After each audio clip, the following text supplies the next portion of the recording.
Holy Spirit, we want more of you. Holy Spirit, we want more of you. We worship you today. Thank you that your kingdom has sought each one of us out. Your kingdom has come in our lives. And thank you that today we are going to hear how your kingdom has worked in Rami and Shanti and Luca's life. How your kingdom has spoken to them and called them to this time for this purpose. And this morning that they're going to give testimony to your outrageous, radical kingdom that has invaded their life. They're going to give you the honor and the glory for what you have done. And we ask that as they speak, that you will open our eyes to see that when we yield to your kingdom, it's only for our good, for your blessing, so that we can display your glory on this earth. So thank you for them. I pray a freedom in them. I pray a boldness for them. And I thank you that we are surrounded and protected by your angels and your blood, and that this word of testimony will echo around heaven and will reach right into the kingdom of darkness. Let your light come in Jesus' name. Amen. Amen. Amen, Father. Thank you, Vicky. Thank you. Thank you, Margie. Thank you, Margie. Welcome, everybody. Welcome, welcome. So this morning, we thought, as a family, we're sitting together today because I thought it'd be really good to share our testimony so far to date. It probably won't happen in one session, I've got to be honest. But we'll share for about maybe half an hour, 40 minutes and see how we go.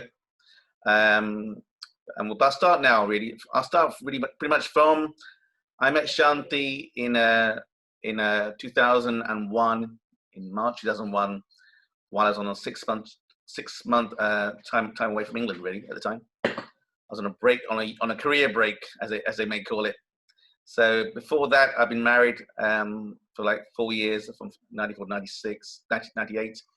I'd married my long-term girlfriend when I was 17. And at 30, I had one of those moments in life where I kind of thought, what's my life all about? What is my life all about? You know, had all this money, had what I thought I ever wanted, but I was empty. And I remember telling my ex-wife on our anniversary, I'm not that cold, but it really was, after my fourth anniversary, I think I need something different. And that's after having all the money, which I thought I wanted. A nice, and you know, a trophy-looking woman, I suppose. You know, as a kid growing up, that's what you think you want. And those things were all, I had all those things I thought I ever wanted, but I was lacking something much deeper. So that was 98. So fast forward, then I had 4 years pretty much in a bit of a wilderness, you know, doing stuff I'd never done before, really. And in that time, I also had a reading from an astrologer, and he showed. I still have the tape somewhere. He said that there were 3 women coming towards me. That's what he said to me. I tell you what, I'm telling you warts and all, right? So you know, right? There are 3 women coming towards me, and he said, pick these 2, but there's one with S. Don't go there. don't go there is what he told me. Yeah. And the yes was obviously Shanti, right? So, so I went there. But that was an astrologer. You know, at the time you think he's an astrologer, you think, well, he must know. But really, how God has taken me to the person he said, don't go to, is the story. I think that's already a big part of the story. And he said he could see me living abroad somewhere. That's what he said. He got that right. He got that right. And also, in 2001, my father passed away in September, just after 9/11. A week later, my father passed away.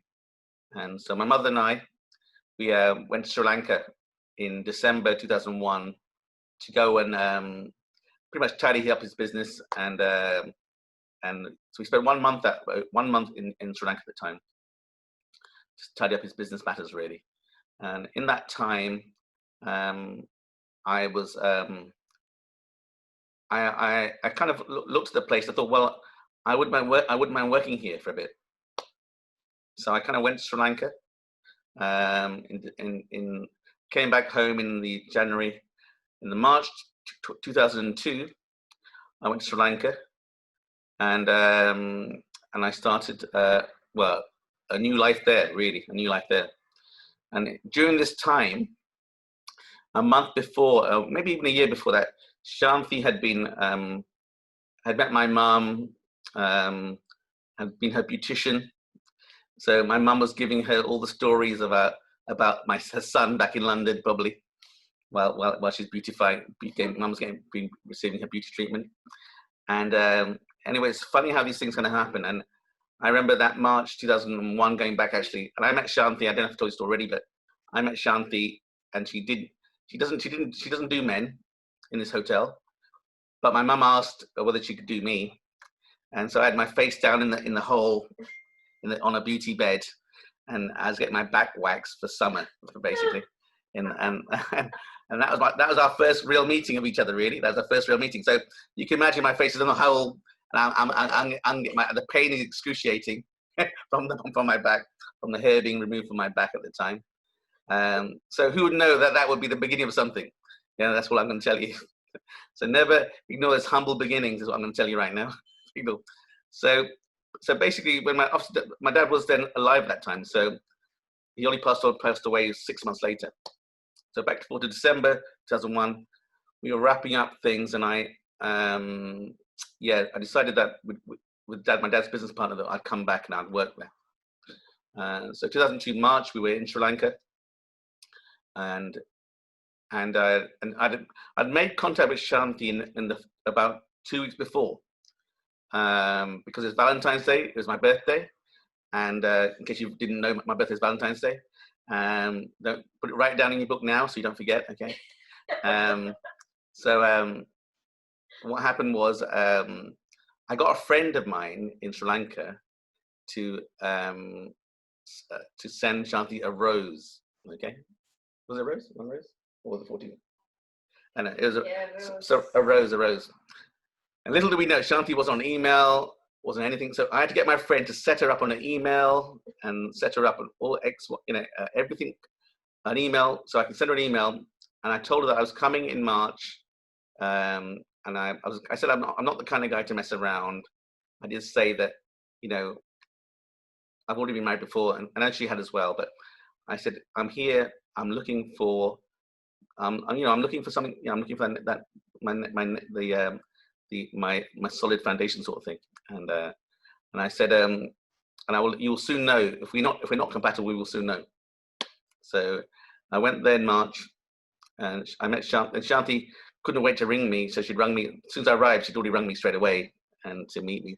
So on day 2 of my arrival in Sri Lanka, we'd met up, and and we were kind of meeting pretty much every day for a lot in the evening. But the problem is, Shanti had a little timeline. She had to be home by 9 o'clock, which was really doing my head in, if I'm being honest. I finished work at 7, and it was really crazy. I thought, you know what? I had a life of complete freedom in London, and now I've come here. I've got to drop a 30-plus woman back home by 9 o'clock. I have to say, it was very foreign to me. Yeah, that was very foreign to me. So I was leading these two kind of lives. I was the pre 9 o'clock life with Shanti, and then after 9 o'clock with my other friends. I was leading two different lives really at the time. But this continued for a bit, and then I think it was in about the May, about 2 months later, I got a bit tired of this kind of like shuffling about. You know, I said, I'm a grown man. I've been divorced. I'm not really into this taking you home 9 o'clock. I'm not into that. You know? And so things developed quite quickly. And Shanti left home. She left home was it in June? In June, I think it was June 2002. She left home, and she said she was getting pressure from home, but she left home at the time. And so I went with my friend to pick her up. She comes out with a monkey. She had a pet monkey with her, right, at the time. And I was thinking, oh my God, I thought I've come from the UK to Sri Lanka and I found a young woman, but I found a monkey with it as well. That's what I thought, right? So this monkey called Twinkie, not Twinkle, Twinkie, okay. She came with a dress on. I'm thinking, oh my God. I'm thinking, this Lord help me. I don't even know the Lord, but help me, Lord, is what I was thinking at the time. And so anyway, I told Shanti, look, you can come, but the monkey can't. So the monkey went back into the cage in Mount Lavinia where she lived, and Shanti came out with me. So that was a bit, even though I wasn't with the Lord at the time, it still troubled my conscience. I felt a bit, you know, I feel my heart was a bit down, if I'm being honest, because I didn't want that we didn't want it to be like that. But pressure kind of happened that way. Her parent, her mum really, and a younger brother were making it difficult. And really, I tell you, this is the classic, because so the brother was trying to talk to me, or having an argument with me. I told him, if I had a gun right now, I'd pull it out right now, is what I said. It's just a throwaway line, right? Throwaway line, right? If I had a gun right now, I'd pull it out, is what I said at the time. But I was driving, I was so angry at the time. I'm being so angry, thinking, Lord, I didn't know the Lord, but, you know, Lord help me. Yeah? And so he kind of took that comment as a threat, probably, on his life, even though it wasn't meant that way.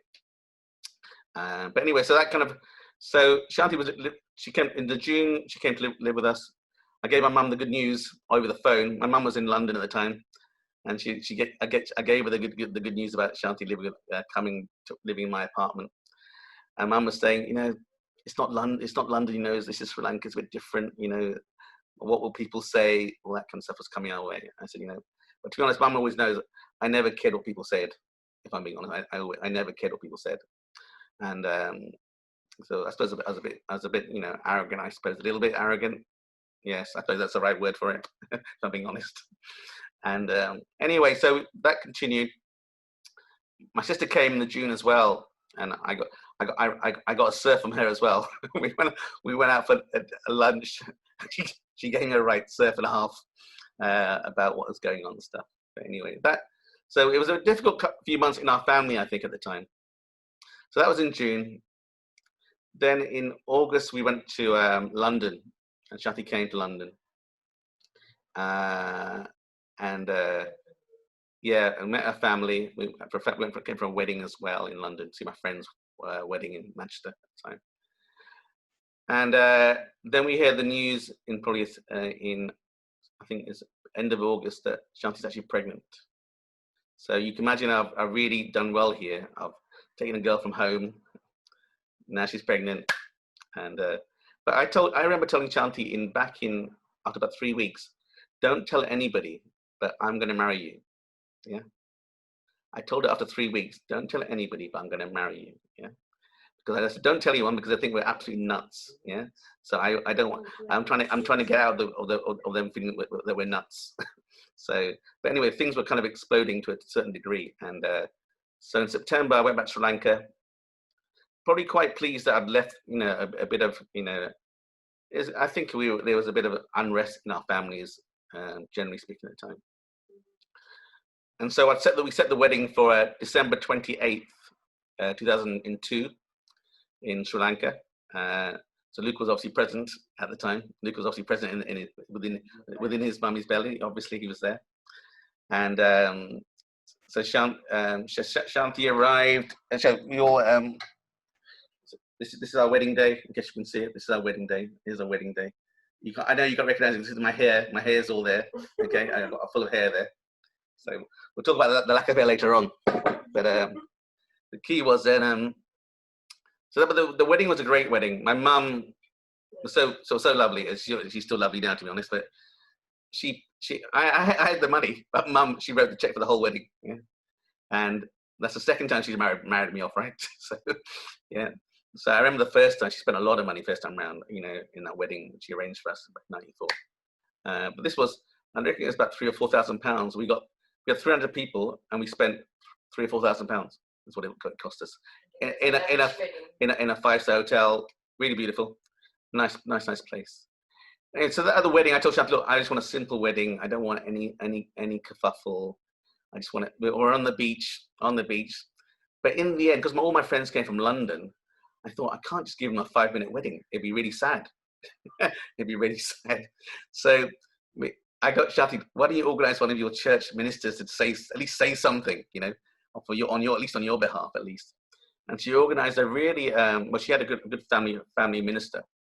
He was actually quite famous in the island to come and speak and to give a word and marry us off that day. So it was very nice. It was nice. And obviously, being the guy, I was only interested in the party anyway. Afterwards, not really the wedding. The wedding was just part of the deed, right, as you say. But you know, so we had a great day. It was a great night.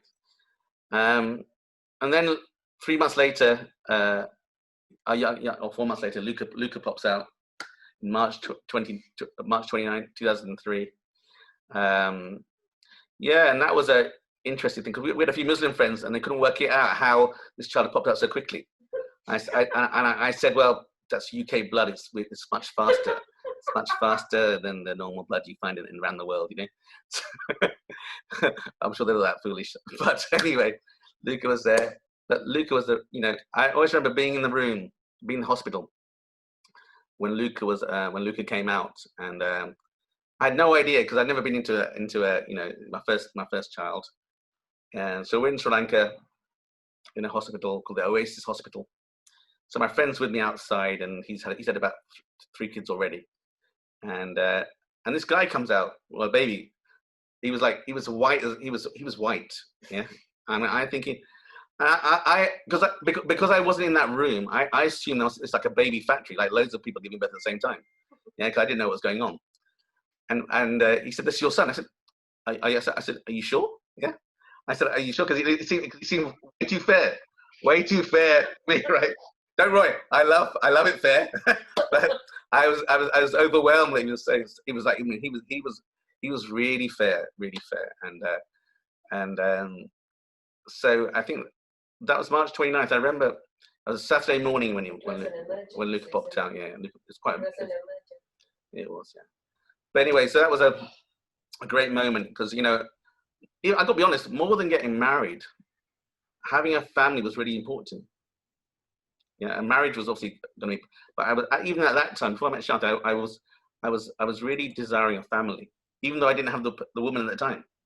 So it's like the cart without the horse, right? It's a bit like I was desiring a family, and so I know when we found out we were pregnant with Luca, there was no way that we were not going to have the baby.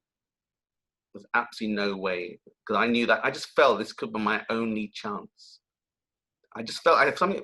I didn't know the Lord, but I felt this was my only chance, and I think that subsequently was proven right, because Shanti's gone on to have about, I think, was it 3 miscarriages?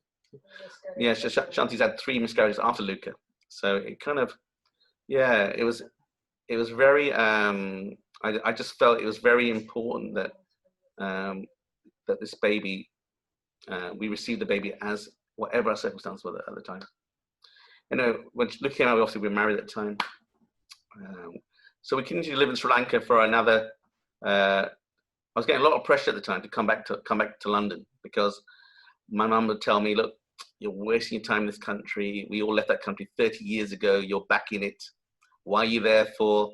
Yeah, and pretty much nearly all our family are in London or around the world, but there are very few in Sri Lanka. There are some, but very few.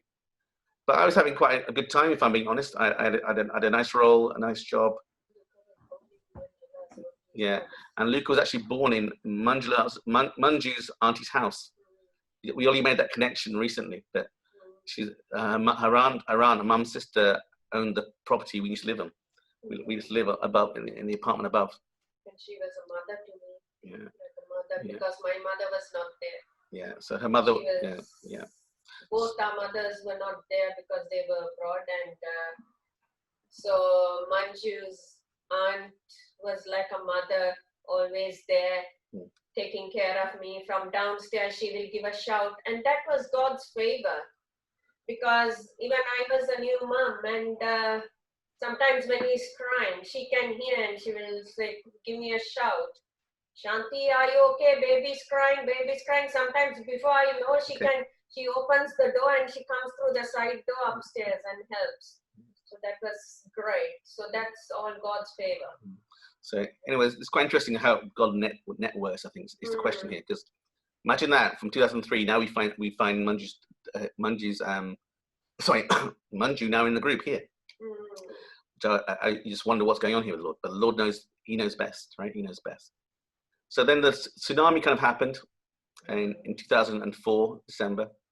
We were on that day, I think my mum arrived from London, or the next day, sorry, my cousins came 2 or 3 days before. And normally when people come from abroad, we normally, on a Sunday, we'll normally go to a hotel, get a buffet lunch or something, and then spend some time on in the hotel in the beach when we were in Sri Lanka on those Sundays.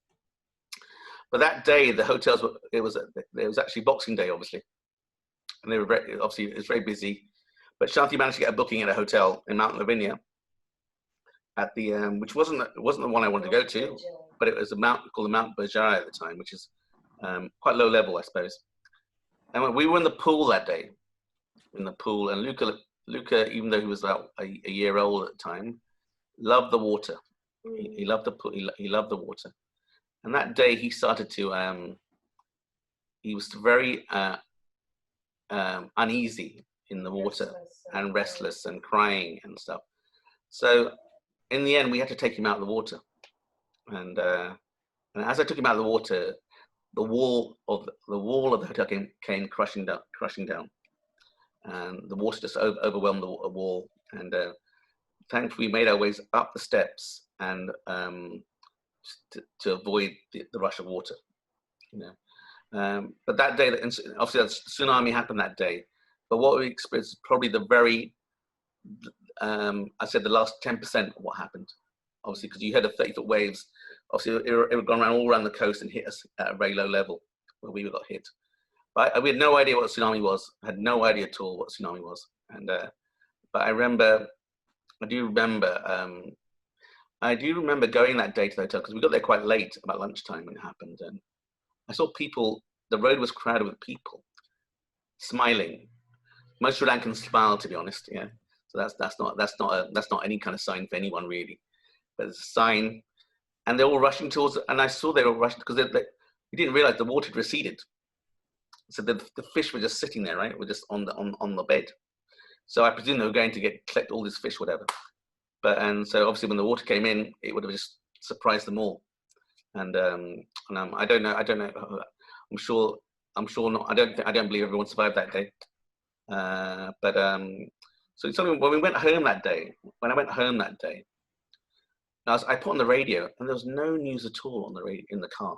Nothing at all. It's like nothing happened. The radio was playing. I was thinking, wow. And you could sense the eerie silence in Colombo at the time when it happened. And I went home. I put on BBC World. On BBC World, I could see it all happening. You could see all the news around from Thailand to Sri Lanka, whatever. The news of this tsunami, of this event, which had happened. So I remember being quite shocked at the time. So the next day I went into work. And Sri Lanka, because it has been part of a civil war, it was in civil war, but even though it was a kind of peace at the time, the office was full. the office was full of people, and I was the director of that of the marketing sales department at DHL then at the time. So when I went in there, I was really surprised that people were even in, you know, and they were working away. I thought, you know what? I had to stop. I said, can I ask you all to stop right now? I said, can you stop right now? Stop. And I said to them, has any of you here lost any people in the last 24 hours? And the hands go up. The hands went up. And I was thinking, wow. And you know, I couldn't even see the emotion on their faces at the time. Because I realized, my friend said to me after, you know what it is? Because they're so used to bad news. They're so used to bad news. It's just a bad news day. And that's what it became. I thought, wow. And that's how your emotions can become very, I said, you learn to box things away, right? You learn to box things away for yourself and stuff. But even though I was always quite, not emotional, but you know, I wasn't emotionless, that's for sure, as a person. So we kind of sat around and we just talked in the end. We just kind of talked like we're talking right now.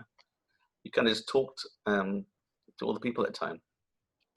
So that was quite near our second anniversary, yeah. So we had a big party arranged, but we didn't have it because of the tsunami. We thought no, it wasn't right, so we just had a very quiet time with our family at the time. So in that time, my mum was there, and she was kind of telling us again I think you need to come home because you can't change this place. You said to me, you can't change this place. What you told me. So and I remember being at DHL. We had all the all our cargo spaces. We gave it all for the relief effort, and I was working with all the relief agencies over there at the time. And I was actually then meeting all these ministers. And so if you know Sri Lanka, or maybe there's a lot of corruption, not just Sri Lanka, but probably third world countries in general. And I found that when I was talking, they said, oh, I've got a warehouse over here. But the warehouse was nowhere near where the problems were, right? Mm-hmm. So we were offering things for free, but I then saw, I suppose at close quarters, what goes on. I'm not saying it doesn't happen in this country, but there it's fairly clear and obvious to a certain degree. You know, I remember we met the president once, and she asked us for $5 million once for a project, and so it's pretty obvious. I say I don't think they lie, because at least they're honest. They tell you what they want up front, right? So so there's nothing hidden in that sense. But so we were. And so at that point, I thought, you know what? I don't think we can stay here much longer, because whatever what we try to do with, I mean, you can only try and transform the people you kind of see, who you're with. So I knew in my department I had 25 people who I could really help and change. And I think my role at the time was to really try and help them to grow. And I knew many of them wanted to go abroad. And I said, look, work with me. I know what you want to do. You know, I will give you the tools to try and ensure that you all can, your dreams, you know, your dreams, you can go for your dreams, basically. And even to this day, a lot of these people are still in touch with me, because a lot of them are now gone abroad to Canada, wherever they've gone. And yeah, they still remain in touch to this day, really. And they're grateful for what they experienced under my guidance, I suppose, to a certain degree. So then in March 2005, we decided to come back to London. So Luke was just before Luca's second birthday at the time. And then Shanti left her family behind. I told her, you know, we had the driver, we had a cook, and the cleaner. So when you come to London, you will be the driver. No, so I'll be the driver. You will be the cook and the cleaner. So if you're happy to do that, then that's what we're going to do. Okay. So I came back to London. My house in Isha was rented out at the time. So I went back home to my mum, to where my mum is right now, and our family house for the last, that's nearly 40 years that we've been in the house, 40 years at house. And we I was then holed in my old bedroom as a 16-year-old, when I remember growing up with my family. I'm thinking, Lord, I've gone back to my old bedroom with my whole family. I thought, So, you know, I have to leave all my house by walking. And I kind of struggled, if I'll be honest, I kind of struggled with that really, because I thought, and it was, I wouldn't say depressing, but it didn't fill me with joy, that's for sure. It didn't fill me with joy, I've got to be honest with you. And yeah, because you don't want to go, I felt like I'd just gone back. I'd really gone back in time. But in life, sometimes I suppose you have to go back in order to go forward, is what I kind of told myself to try and to bring a bit of, you know, a bit of peace into my life again. So we stayed with Mum, but it was really nice because Mum was with us for 2 years, and Shanti Mum always got on quite well in any ways. So it was always good. And she helped us with Luca, which is lovely as usual. And then in 2007 we actually moved to Isha, where we are now. Back, I got my house back. Luke was about to start primary school, and so I wanted him to start. I wanted to see back in Isha by the time he started primary school. So he went to Cranmere, who some of you, I know Margot knows the school, and that point we came here, and we kind of then, I suppose, we were kind of on our own, and Shanti just got a job at Tesco's at the time, which is very local to where we live at the time, and I was doing some business at the time, but you know, things were difficult. They weren't easy. They weren't easy at the time because we were kind of starting again to a certain degree, and then you know, then Shanti started to I think find a way in the area. She's very friendly, as you might imagine. She talks to everyone and anyone. It's like, and I'm not like that. I walk on the street. I won't say I want, but Shanti say hi to everyone. She's smile. I'll tell her, stop smiling at everybody. It's in London. It's not Sri Lanka. You know, no one talks here. But she had the right idea. Because I was conditioned by what I brought up in, right? I'm conditioned. If you're going to London Tube, you know what it's like. No one talks to anyone, right? So I hate the Tube because of that reason alone. Because it is a experience you don't want to experience, really, if I'm being honest. So I need to drive in London. I should drive everywhere because at least I had my music. I could talk. But so it was an interesting time. So Shanti was, I know we'd walk down the street with Shanti, and we wouldn't get far because she knew everybody. I thought, you need to go shopping by yourself because I can't be waiting here while you have a stop and chat for like 10 minutes, you know, because I'm not that stop and chat kind of guy. I really am not that stop and chat kind of guy. And then so that was an interesting period. And then I think I'll let Shanti come here because I think this is where our faith journey kind of being. Well, she's obviously in faith, but I'm not in faith, so I'll let Shanti to take over.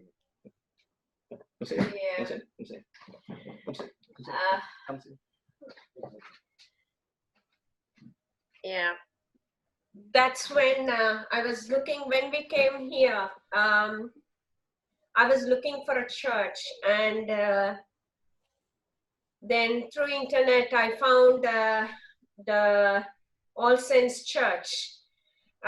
So it was walking distance, and when Luca was small. So the first day when I went, and I sat right at the back, and this lady who was seated in front of me, that was Margot, she turned back, and I am always smiling and bubbly, so I smiled at her and she smiled, and that's the first day I saw her, and I had this connection, and I always told the Lord, Lord, I'm leaving all my family, and I'm coming here without my loved ones. All what I have is you and my son and my husband here. I don't know anything.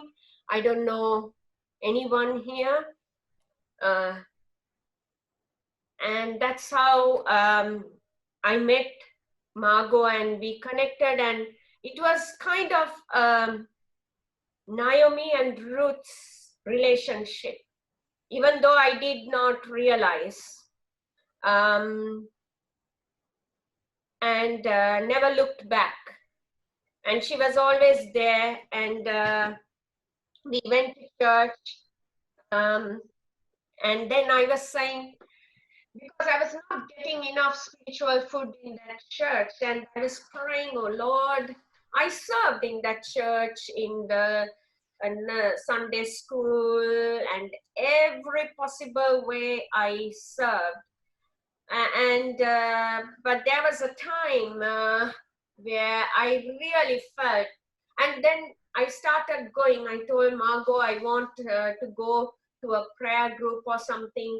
Could you please introduce me? Do you know anywhere? And that's where she told me about the WOW group, Women of Word.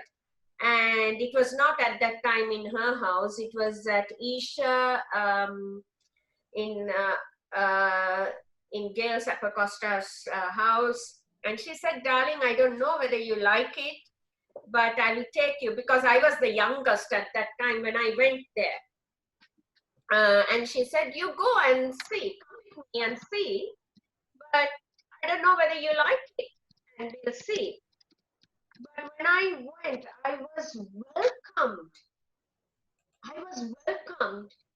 And I felt the love of my own family, my loved ones.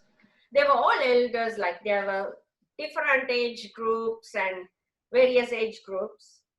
And where I did not know anyone, only I knew Margot.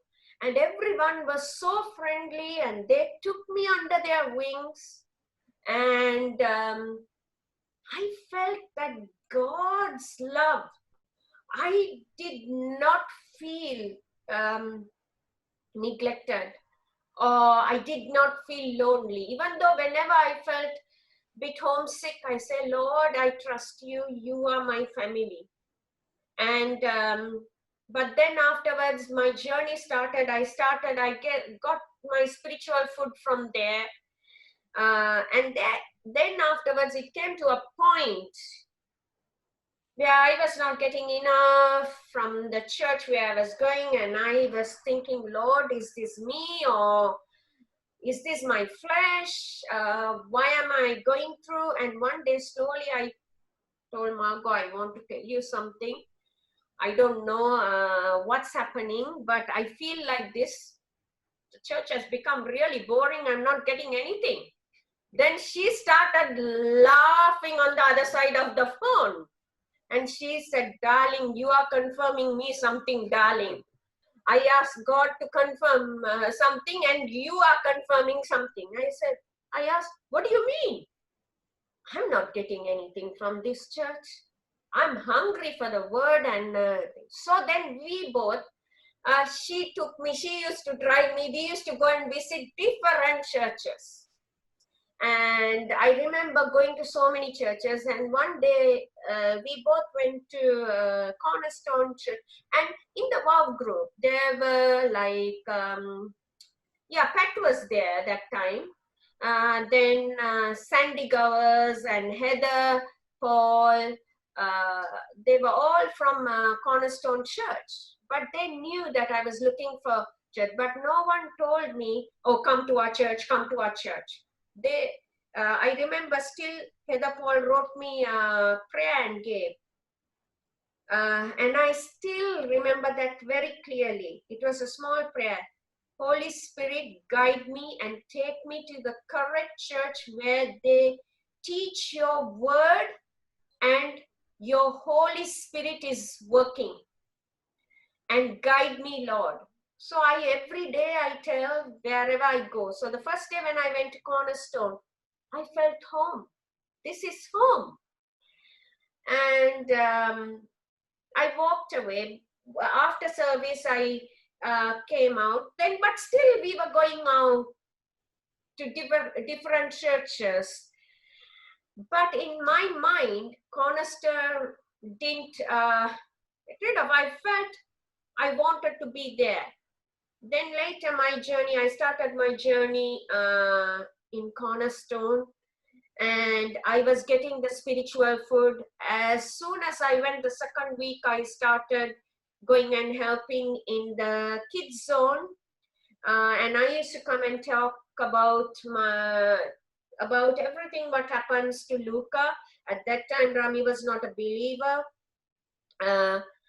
And I started going for both services because I was so hungry. I used to come quickly in the afternoon, cook. And let me tell you, that drove me crazy, okay? As a non-believer, I'm thinking, she goes at 10, comes back at 1, right?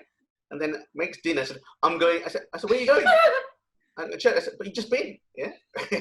And she'd go back and come back at 9 o'clock. I got to say, I was quietly stewing by myself at home. I was really peed off, if I'm being honest. No, but you were busy with doing your own stuff. I'm just telling you.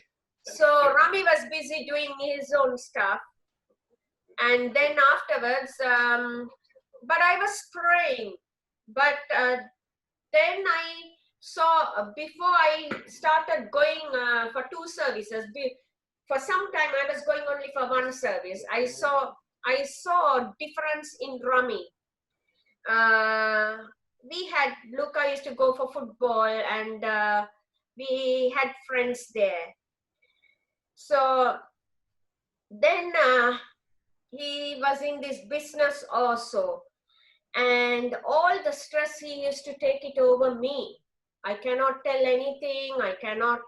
So I used to pray, and only, and I didn't even tell Margot, but then when Margot calls me every time, in my tone of voice, she knows something is wrong. And she says, what happened? What happened? And I end up telling bit by bit. And I must say at this time, and things were getting worse. And I'm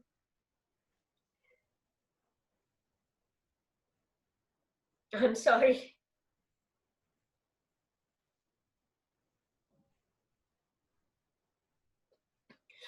We were very helpful to all friends in the football team. But I never ever thought one family will turn against us. And even mom did not want that family getting close with Rami. And I noticed changes in Rami,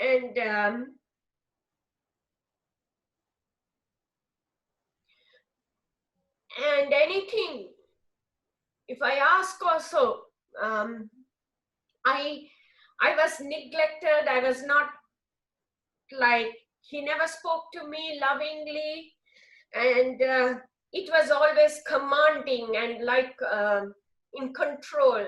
There was a spirit of controlling me and always shouting at me. And it was very painful. And in my spirit, I felt something is not right. This family, this lady is treating me different. And people in the football team, the parents also saw, which Rami couldn't see. And every time I try to tell something, Rami raises his voice, and I was becoming very quiet. But at that time, every week they used to come for lunch, and Rami used to put orders, cook this, cook that. And I was like a slave during the Roman time, Israelites who were like a slave, and no love. But Luca noticed that. And every time when I'm crying in the garden, looking up the sky and talking to Jesus, I had only him. And I must say, Margot, at that time, Wow Group was so wonderful to me. I was quite young. I did not know what was spiritual warfare. And slowly they got to know what I was going through. And they used to encourage me, give scriptures, and pray for me. And I must say, there were women who were, ladies who were like mother figures in that group, who were fasting and praying and teaching me continuously the word, and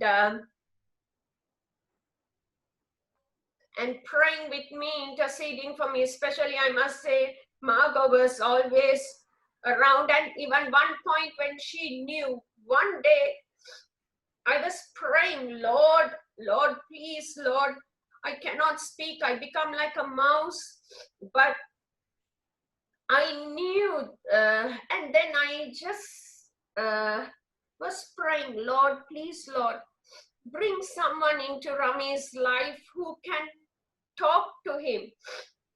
But at that point, one day I introduced Margot, and Margot was starting to talk to Rami.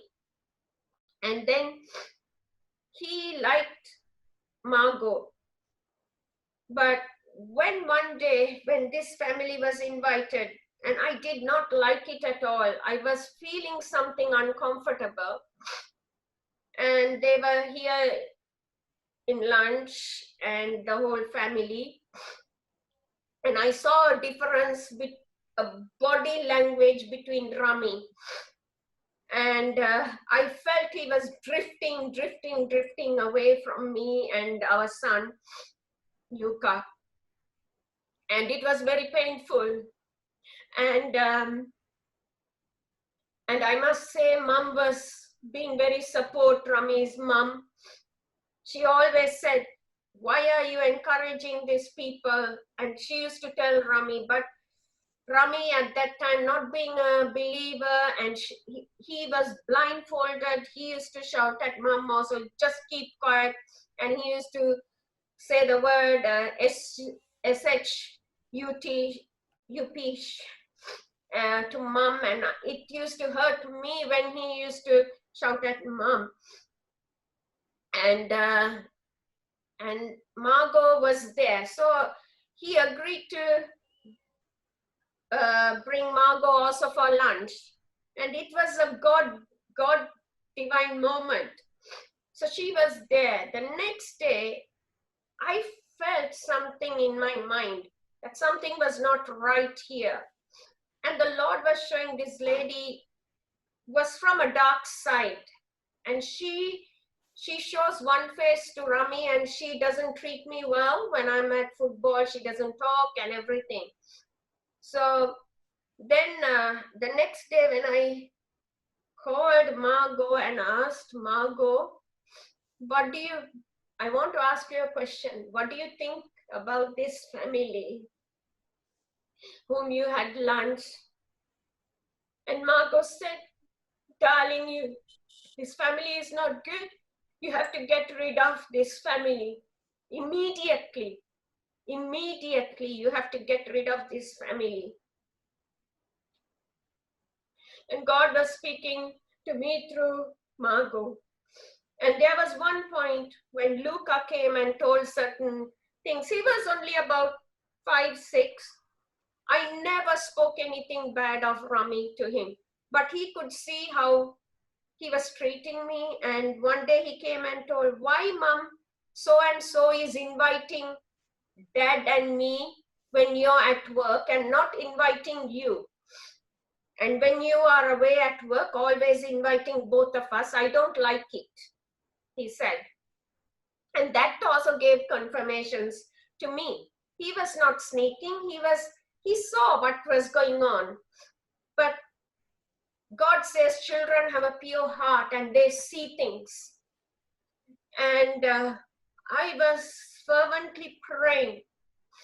And at that time, one day I remember I told something, and I can't tell even bring that their child's name or anything, any name even I mention, he gets really angry and I would say violent also. And one point he had put me down and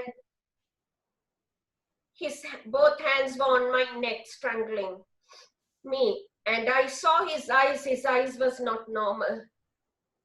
And his face was very dark, and that smell from him which came, it was not normal.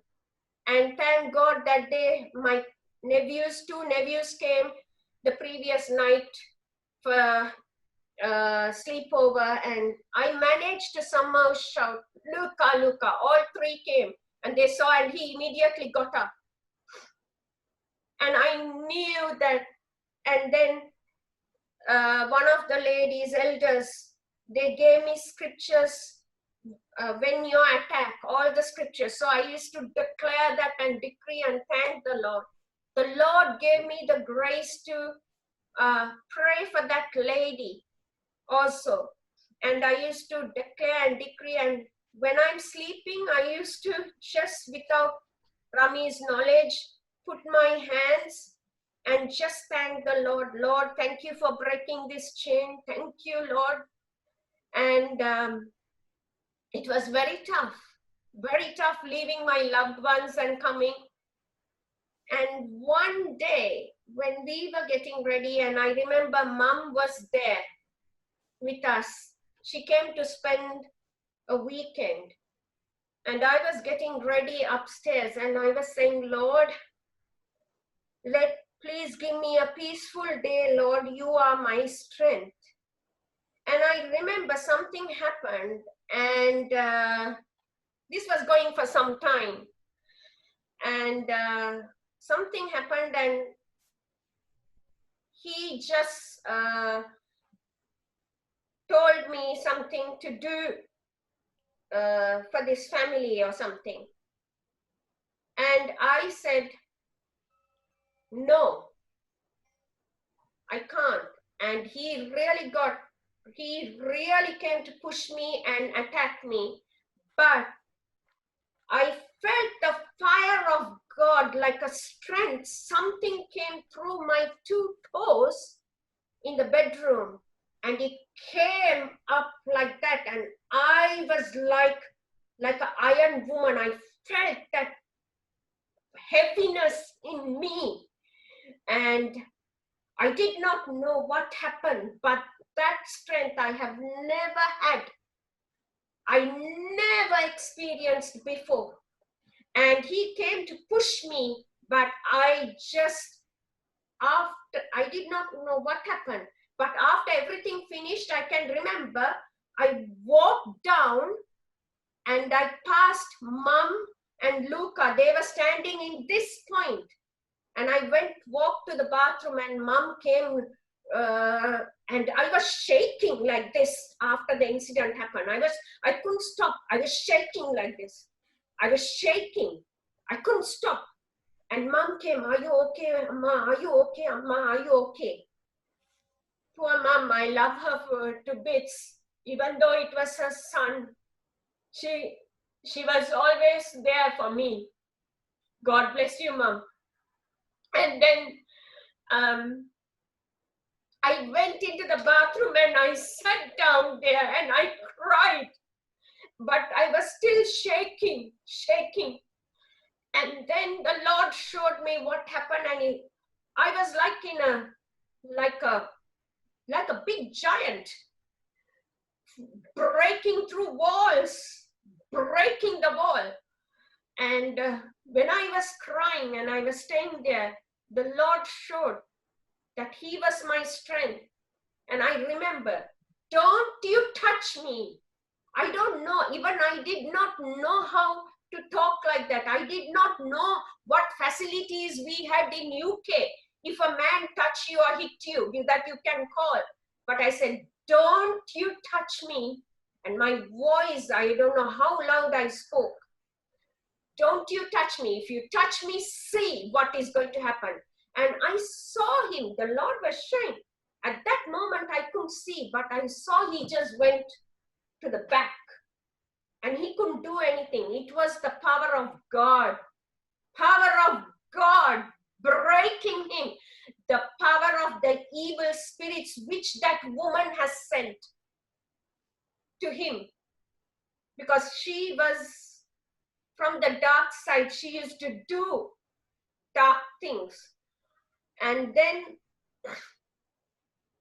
the Lord, I could hear very clearly by that time when I was crying in the bathroom, toilet, what I spoke, and the Holy Spirit was showing.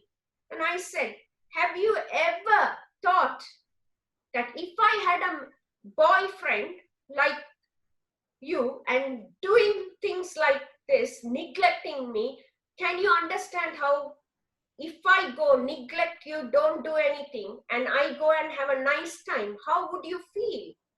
And I don't know with what pressure I asked, but that was new to me, because that strength came from the Lord, and I give the glory. Otherwise, I would have lost, and this marriage wouldn't have been here, because the enemy knows what plans God has for Rami. And if we get together here, and this ministry wouldn't be here, this ministry wouldn't be here.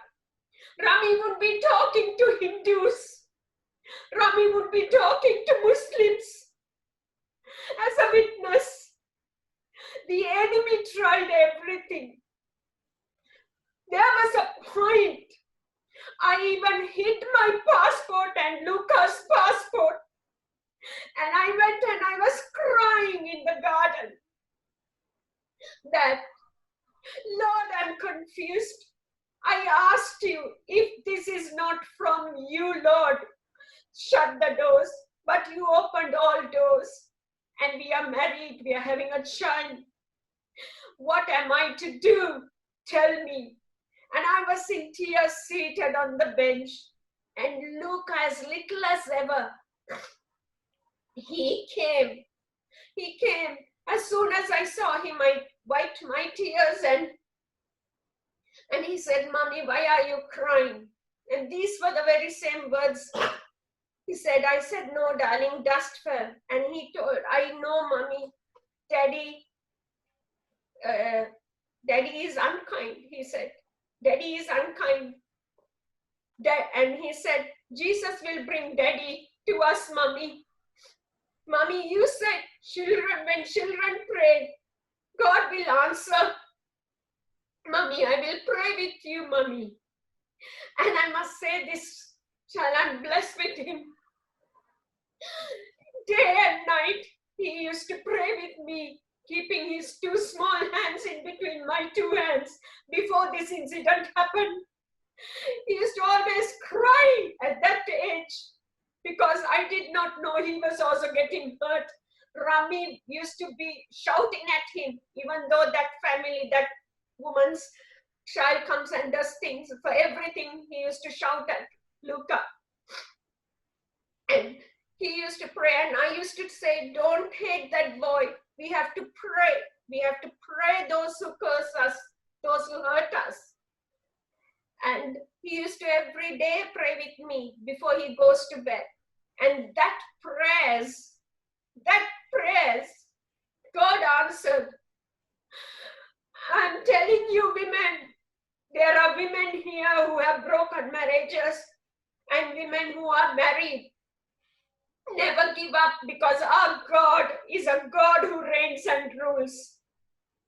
He reigns and rules, and he comes through with everything when you totally trust. I did not have anything.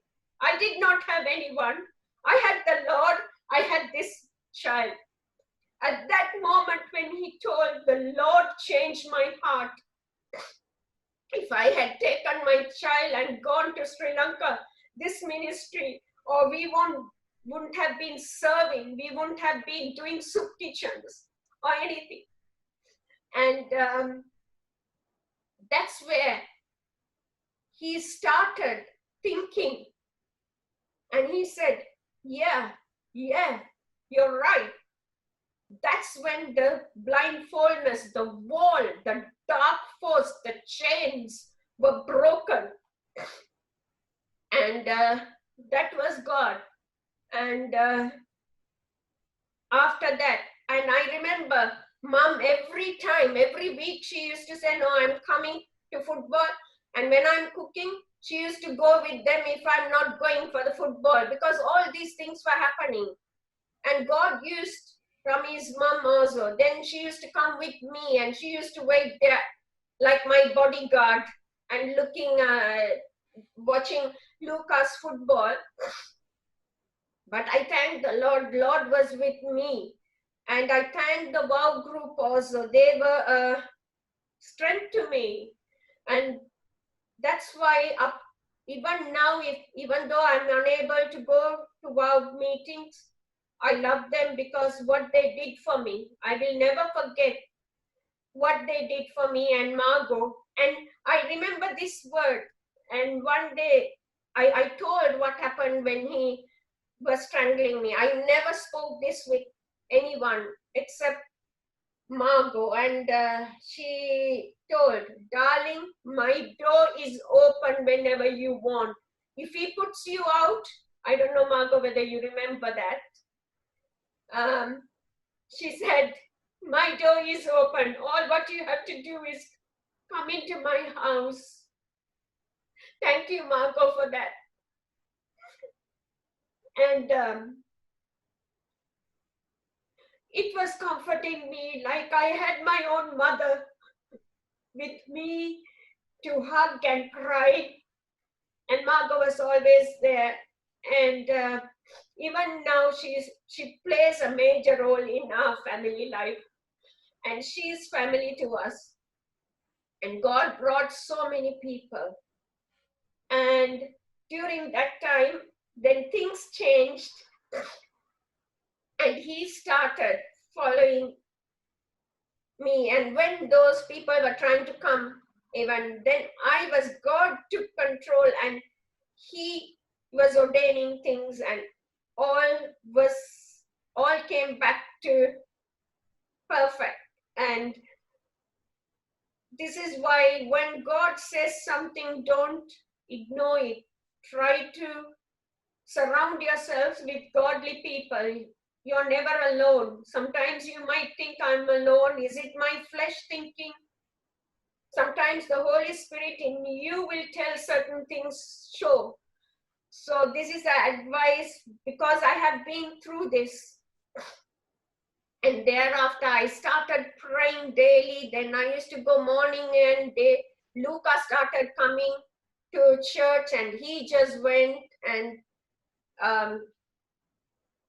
it was a journey. And then in 2012, because even though I didn't immediately take my water baptism, because I was saying, Lord, I have to be ready, and I don't want to take the water baptism and just go back where I was.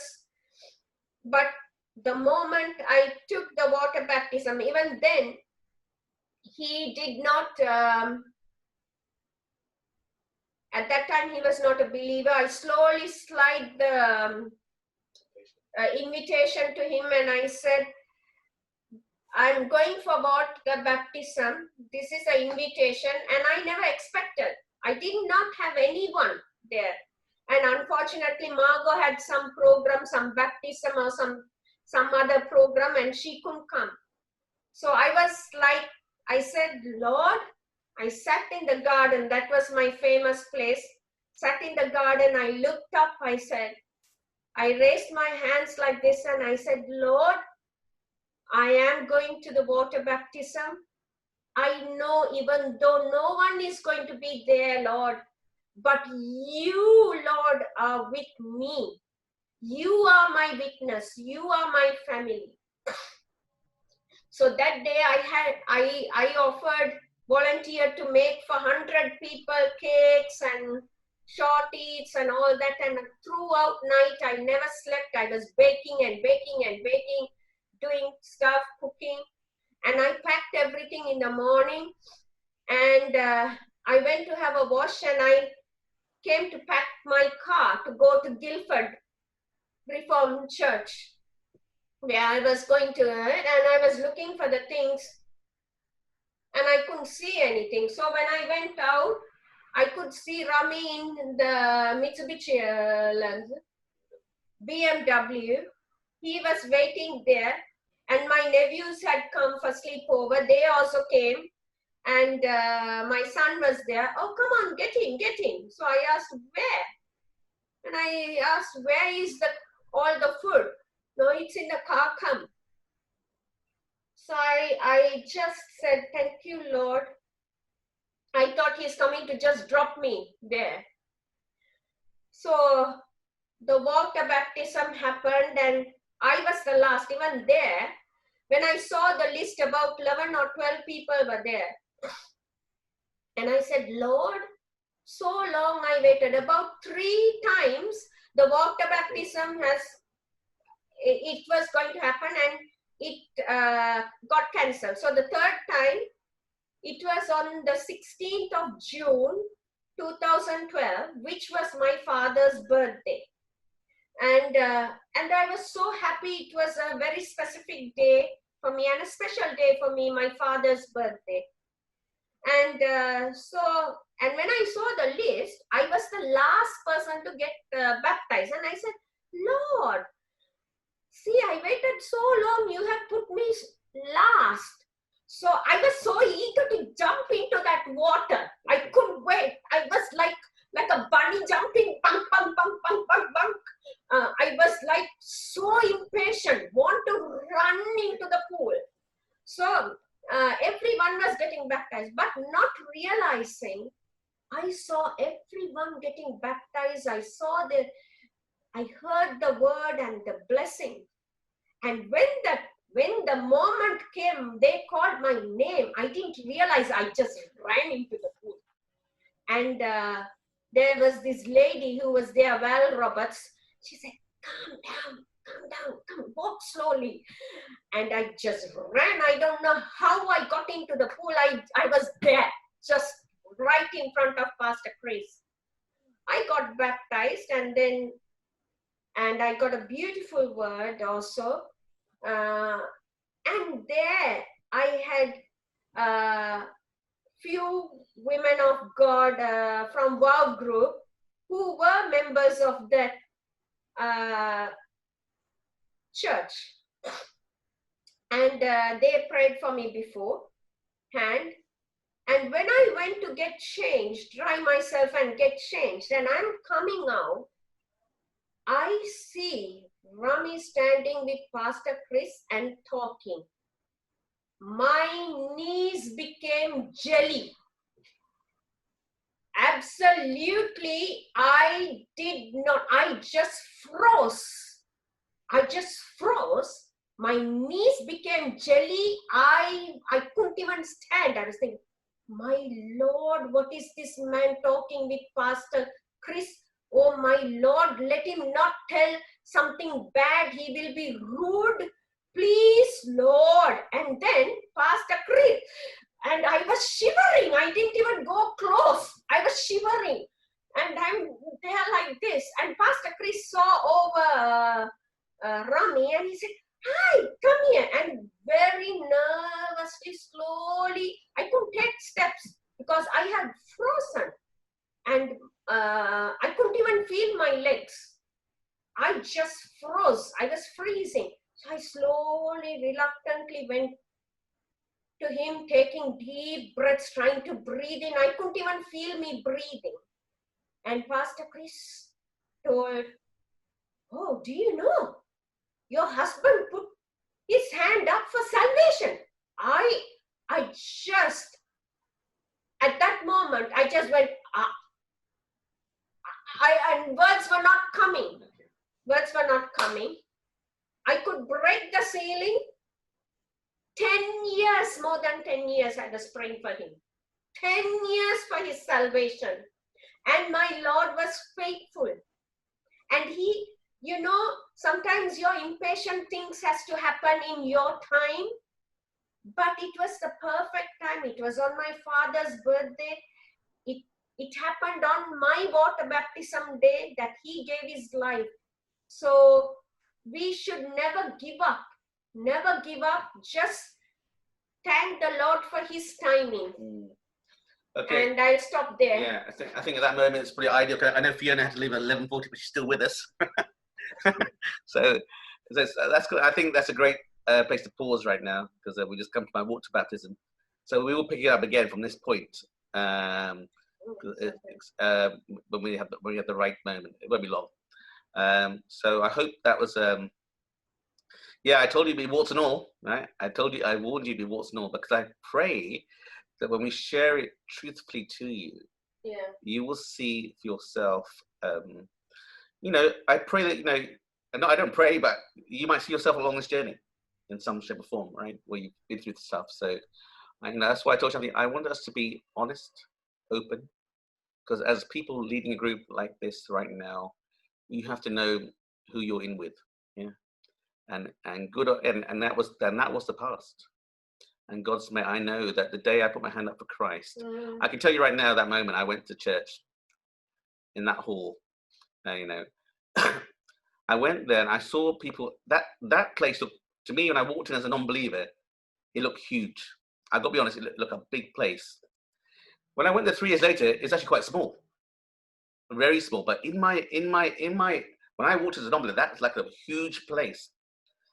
And I thought, and I felt when Shanti jumped in the water that day, and I know Luke was already said yes to the Lord, I felt like I was on my own. Yeah, I felt like I was on my own. So I thought I don't want to be my own. So I knew we're family. I'd make mistakes, obviously, because of our lives and stuff. And I put my hand up, and I really felt that day was a day. And I really felt more of quite an instant release, if I'm being honest as well. I know people say they put up their hand, they don't understand what they're doing, but I've seen what you've been doing. And I've seen on this kitchen floor, which I told you about, praying, the whole thing, I've seen it all. So I just felt that was the beginning of what we're on right now. But that past is the past, Yeah. but it's something which has to be told, because I think it's to help the people who may be going through struggles. Yeah. So everything is retrievable, because now the Lord's in it, right? He can take all those bad things and turn them into good. And I got to tell you right now, before I was thinking this marriage is over. This marriage is over. I thought, there's Rami, Vives, one marriage already gone, number 2's about to go as well. Thinking, what's this about? But this is it. I would say to you, there's always, God can turn everything around for you. Right. And because he's redeemed us. We are his redeemed, and just never lose hope. I've heard stories. I thought, the thing is, when I met Pastor Chris, this is the honest truth. I thought, I've got nothing to say to you really, because I you're a pastor. I'm a man of the world sort of thing. And when he came and spoke to me and told me his story, I thought, you know what? I don't feel half as bad now. Now I heard your story, I don't feel half as bad, because. And then when he told me in the 60s in a rock band, I thought, or in a music band, I thought that's all I need to know.